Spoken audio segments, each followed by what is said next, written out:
Welcome to the David Pakman Show. I'm Farron Cousins, once again sitting in for David Pakman. We've got a wonderful show coming up today. Got to talk a little bit about the January 6th committee, more news on Joe Manchin, and of course, Donald Trump and Bill O'Reilly's history tour, where Trump got in a bit of trouble with his audience for admitting he had been vaccinated. So let's jump right in. Let's start, actually, with Donald Trump and Bill O'Reilly.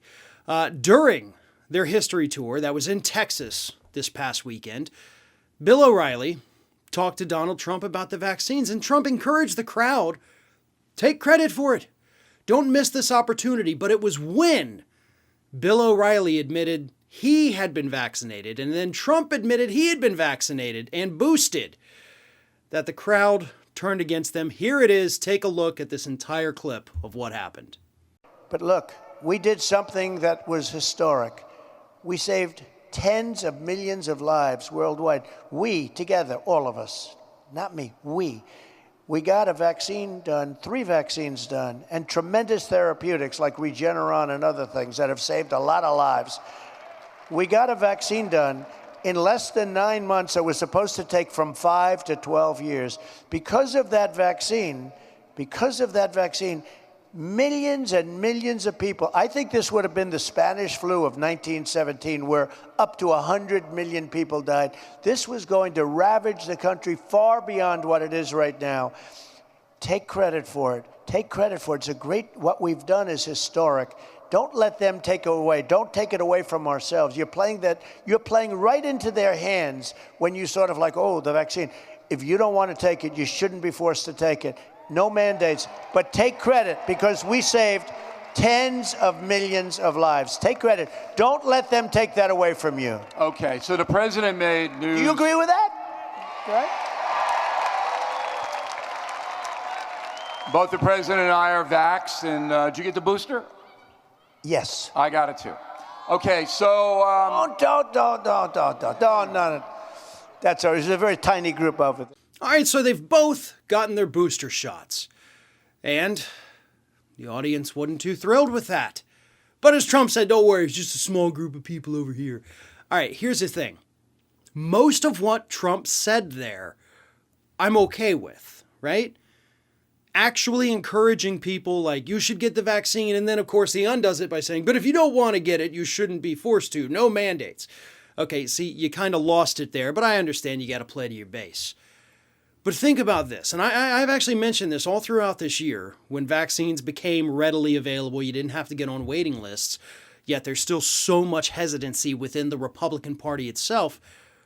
Trump could have been doing this months ago with these exact same talking points, right? Coming out saying, listen, trust it, I have mine. This was developed while I was president, and you guys love me, right? So if you love me, get yourself vaccinated. And then, of course, he could have done the same thing once boosters became recommended. But he didn't. In fact, you could tell from that clip right there, he wasn't even sure that he wanted to admit that he got the booster shot. Because he was just like, yes. Mm-hmm. And then, of course, he immediately had to go on the defensive. Like, no, don't do that. Don't do this small group of people over here. If you had owned this from the beginning, again, I don't even care if you took credit for things that weren't even yours. If it meant people getting vaccinated, getting the country maybe back to normal, stopping the death and destruction the virus is causing, I would have been okay with that. There's a lot of lies, obviously, that Trump has told over the years that I'm really not happy about, that I dislike, and I've spent hours refuting them on my shows, even on this show here. But taking credit for the vaccine, sure, whatever. Whatever it takes at this point to get conservatives vaccinated, to get them boosted, and of course the remainder of the Democrats and everybody else out there, we're all in this together, okay? We have to come together here.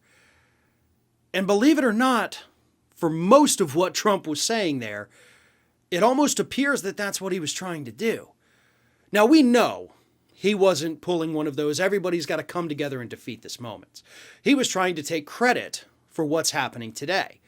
He's trying to take credit for the fact that people are getting vaccinated. Does he deserve credit for that? No, probably not. But again, I'm okay if he tries to usurp some of the credit if it means getting more people vaccinated.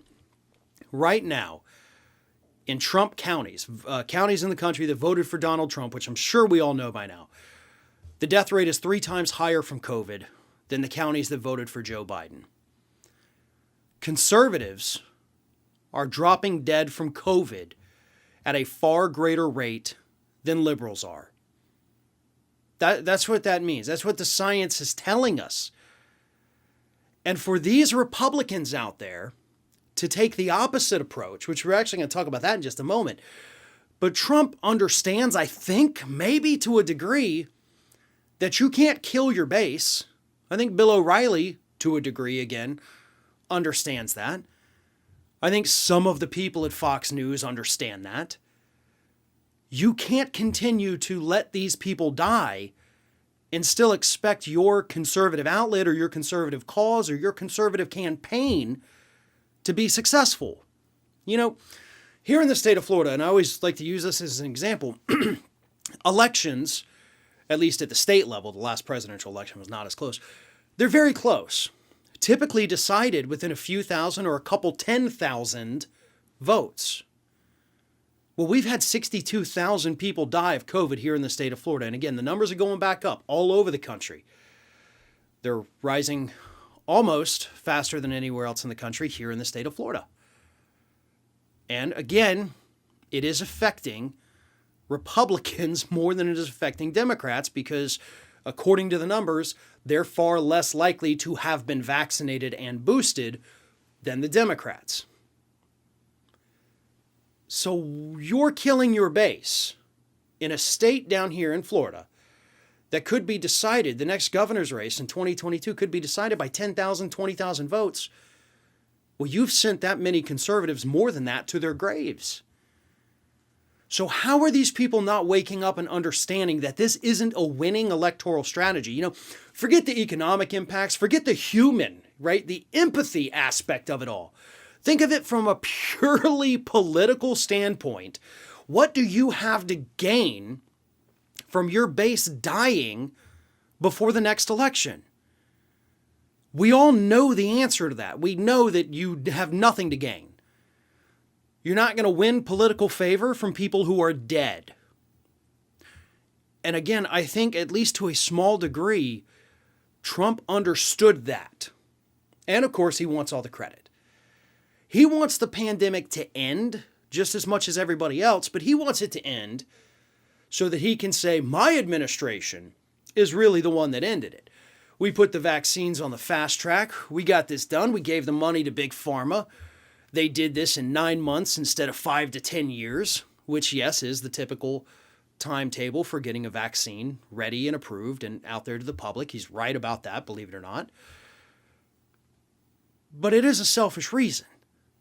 But at this point, we may have to accept a little bit of selfishness from these individuals if it means they get vaccinated, right? We can do the fact checking later.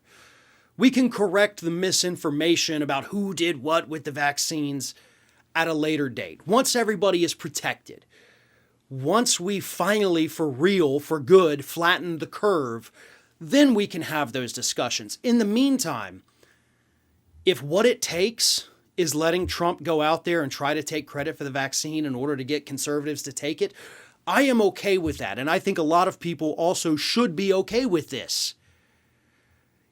It doesn't matter which party is or isn't getting the vaccine.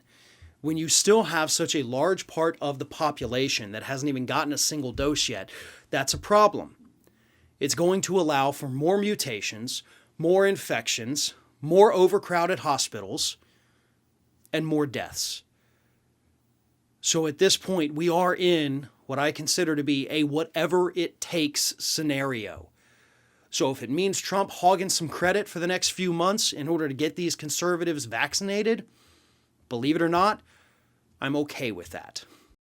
One of our sponsors is Self-Decode. Self-Decode is a genetic testing and analysis platform that gives you tools to gain insights about your health based on your DNA. This is a new technology We're still learning so much about what of substantive value can we get from these types of results. But by using artificial intelligence and machine learning, you can get personalized insights based on your specific DNA, as well as getting lab test analysis and recommendations. Really, a lot of interesting ways to get information about yourself through the Self-Decode platform. They never sell your information, they never give away your information to anybody. Self-Decode sent me a DNA kit to get my saliva. I did the test, sent it back, and in just a few weeks, I had my results. I found, for example, that genetically, I'm not at big risk for kidney stones, not at big risk for asthma. Unfortunately, I'm at slightly increased risk of headaches, which is true. And the recommendations you get are really simple and logical things relating to sleep, relaxation, etc. Very, very interesting. And this is a technology that's going to develop and mature significantly over the next 5 to 10 years. Self-Decode is giving my audience 25% off when you click the link below and use the coupon code PACMAN.